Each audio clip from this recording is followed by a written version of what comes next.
سلام، به کانال یوتیوبی من خوش اومدید. اینجا هستیم در خدمتتون با الگوی بولیزی که روی صفحه براتون میاد.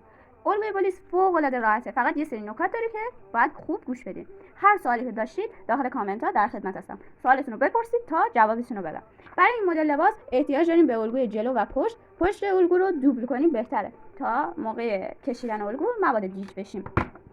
خب اول از همه از جلوی الگو شروع میکنیم.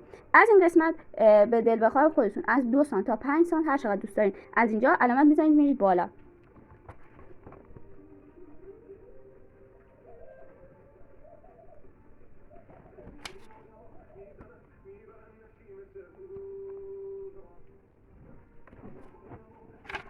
هر مقداری که اینجا علامت زدید روی الگوی پشت هم علامت میزنید. اگر از این قسمت تا این قسمت 5 سانتی متر رفتید بالا، از اینجا تا اینجا هم 5 سانتی متر، از اینجا تا اینجا هم باید 5 سانتی متر بریم بالا. دقیقاً مثل هم دیگه.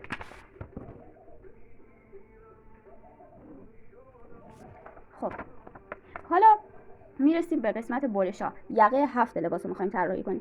قسمت وسط سرشونه رو به دست میاریم و علامت میزنیم.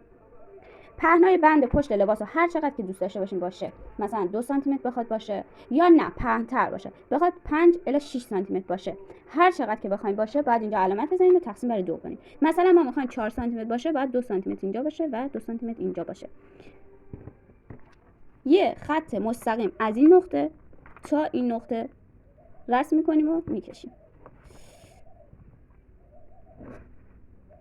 خب حالا یه خط مستقیم هم از نقطه زیر بغل به این نقطه وصل میکنیم. منتها اینه که ممکنه این قسمت گرافتون کم بیاد و خالی بمونه. بهتر اینه که زیر الگوتون یه تیکه گراف بچسبونید تا کار تمیزتر در بیاد. به این صورت.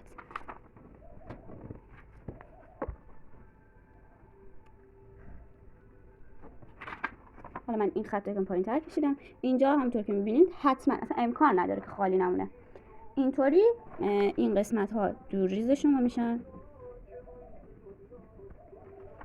و اینجا علامت قیچی میزنیم چون اینجا باید جدا بشه.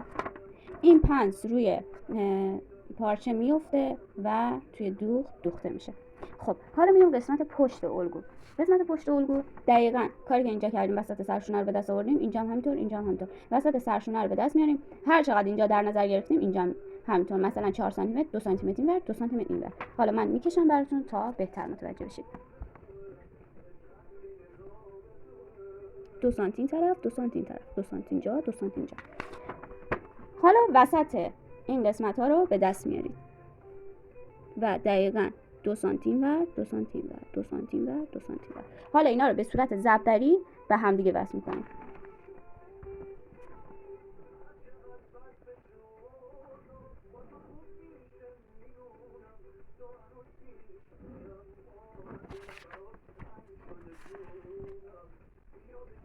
من حالا این الگو رو حدودی کشیدم، اونقدر درست و تمیز شاید در نیاد، ولی خب شما حتما الگوی سایز خودتون بکشید.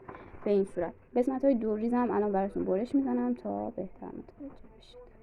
خب تیکای الگوی شما به این صورت میشه که 2 تا بندتون رو در آوردین، این 2 تا بندتون میشه و این بند پایین لباستون میشه. اینم قسمت‌های جلوه. حتما این پنسا رو برای روی پارچه خالی کنید تا مبادا اشتباه کنید. امیدوارم این آموزش براتون مفید باشه و دوست داشته باشین. ما رو به دوستاتون معرفی کنید، کانال رو سابسکرایب کنید، زنگوله رو بزنید تا ویدیو بعدی که آپلود شد فوری با خبر شید. دوستتون دارم. خدا نگهدار.